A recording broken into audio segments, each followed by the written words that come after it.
Welcome to Tea for Lunch, a weekly show powered by Arcade. Each week, we'll serve you the top stories we're following in social media, celebrity, tech in 15 minutes or less. You can catch the show live on Instagram on Thursdays at about 12 p.m. Mountain Standard Time, or on all podcasts and YouTube providers on Fridays. We are your hosts this week, the Mansters, the Carolinesters. Hello. Yes. We're here. And we actually have a special guest as well, flying in from Vancouver. It's Mern. Hi, everyone. Yes, we are the Vancouver team. We are here in Calgary and taking over Tea for Lunch because today is a very special day. What's happening tonight? Tonight is our holiday party, which is going to be so much fun. We're all very excited. It is the Super Bowl of our year, I would say. Yeah, and I've never been. This is my first one. Yes, it is. Because I'm very new to the team. Yes. I'm the new social media lead, started in September. And so I'm really excited about tonight. Yeah, and she's based out of Vancouver, so it's really exciting. How many times have you been to Calgary? This will be my fourth time here, but this is more of a snowy Calgary adventure for me. Yeah, we traded rain for some snow, but we're here for it. We're excited. Yeah. Nice. And we're ready to go. I also have water. We usually do tea for lunch, but because it's the holiday party, I'm going to hydrate. So that's that. Okay, it's time for The Sip, your weekly rundown of the top stories happening in social media. First up, we got TikTok is reporting that users are spending half their time watching minute-plus long clips. LinkedIn newsletters have tripled their readership, now exceeding more than 500 million total subscriptions in the app. And Meta will require AI-generated content and ads to be disclosed in anticipation of the 2024 elections. And Threads is testing a fun holiday snowfall animation. How cute. Okay, Threads is so funny. They're trying. They're really trying. Yeah, although they're doing a better job with the actual algorithm because like sometimes I'll scroll on the actual IG platform and I'm like, okay, that's an interesting like couple lines. I'll click into it and I realize I hate it here. Other than that, I have spent 0 minutes in that app, I will say. Yeah, but A for effort, they're still trying. Really interesting. LinkedIn newsletters tripled their readership. I feel like I've kind of sensed it. I spent a little bit of time on LinkedIn, but when I actually go through my algorithm, and I know less about the algorithm on LinkedIn than I do the other platforms, Same. But I feel like anytime I actually like click on something, it's a really powerful post or like something that's really good. So I feel like, yeah, more eyes are going on there, which makes sense. Yeah, agreed. Cool. Yeah, that's the sip. We got a few fun stories for you. So the main one coming out of this week is Mark Cuban is selling the Dallas Mavericks. So news broke on Tuesday that Mark Cuban is selling majority stake of the Dallas Mavericks for $3.5 billion. The buyer is Dr. Miriam Adelson and the Adelson family, owners of the Los Angeles Sands, aka the world's largest casino company. Cuban will reportedly be maintaining complete control of basketball ops for the team.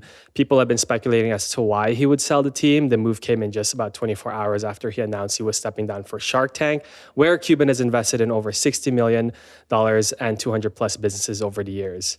Super interesting. If you follow Scan Club, you know that we've been really tuned into the world of sports and the industry of sports. So bit of an interesting time for Mark Cuban to sell an NBA team because there's been so much growth and potential, not just in the NBA, but in sports in general. But I guess he made up his mind last week that he's going to do other things. And he timed it with stepping down from Shark Tank, which is a widely popular show. And he's kind of one of like the front leading faces front leading sharks on the show. So he's stepping away from that. So a lot of speculation as to what he's doing next, but begs the question, what do you think, or who do you think is going to be the next shark now that he's stepping down? Or who would you like to see on Shark Tank?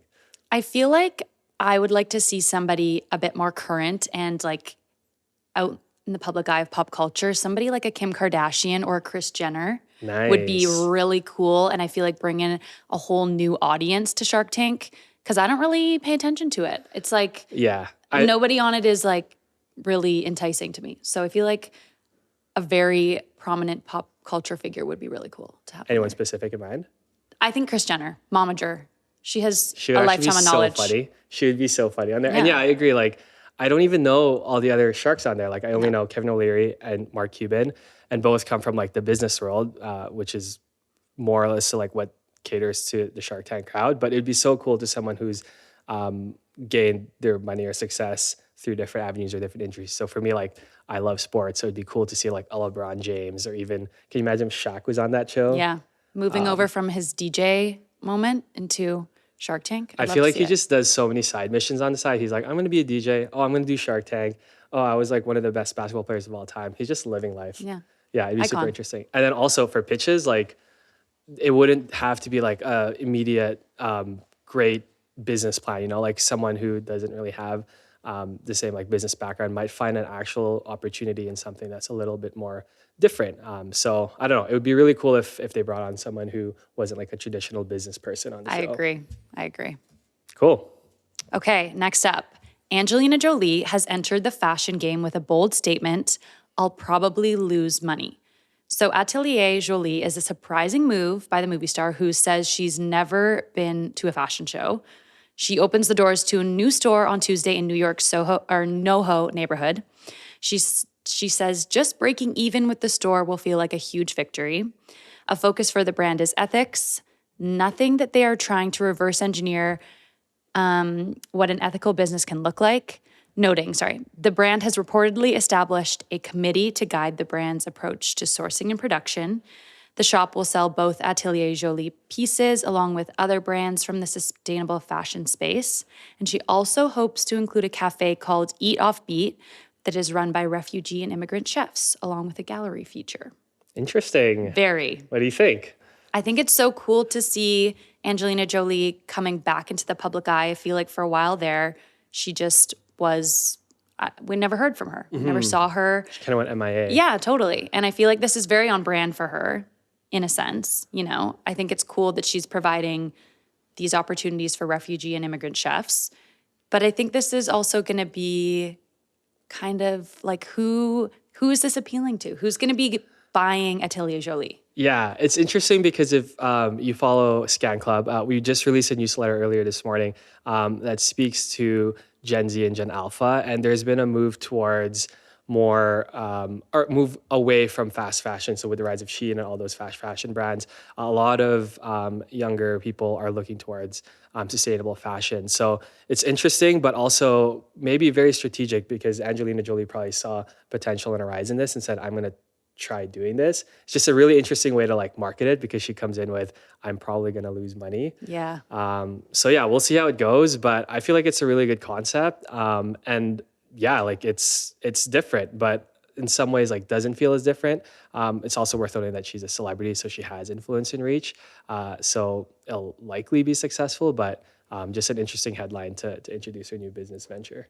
I know. But I think the future is ethical, sustainable fashion. So she's on the right track. Yeah, there's definitely a market for it. Okay, and then our last story for today, Taylor Swift has made history as Time Person of the Year. Swift is breaking records by becoming the first woman to appear twice on the Person of the Year cover since the franchise began in 1927. She was also named Person of the Year in 2017. One estimate from her Eras tour suggests that she could generate $4.6 billion for the U.S. economy. Yes, that is not a typo, $4.6 billion for the U.S. economy. Despite the writer's strike, she's also released a movie version of the tour. All this to say, though, that the award isn't without controversy. Many users are taking to social media to share that Beyonce had very similar credits to this year, only to not even receive a nomination, while Swift obviously won the award. And then other finalists that made up the award included King Charles III, the Federal Reserve Chair Jerome Powell, and Barbie, which to me is probably the most interesting one. Agreed. Barbie has taken over the world this year, I feel. Yeah. And just, it's everywhere. And probably like the bigger conversation behind it is Barbie's a brand. Yeah. So, like even just awarding itself the Person of the Year and like they actually nominated Barbie as opposed to like Beyonce, who is a real person, is interesting for one, but also calls to just like the influence that Barbie had on culture all throughout 2013. But it's awesome in my opinion. I feel like Barbie touched so many facets of brands and people and even like nostalgia, youth. Yeah. So it's cool to see Time thinking a little bit outside of the box. Agreed. And I think it's also cool because Taylor Swift has been, I think, the only woman to get 2 covers of the Person of the Year. Yeah. Which is awesome. We love to see that. Yeah. And like whatever side camp you're on, like she's had a really strong year and a powerful year. So that's the story. And now that we've wet your palate, go eat something more substantial. See y'all. Bye.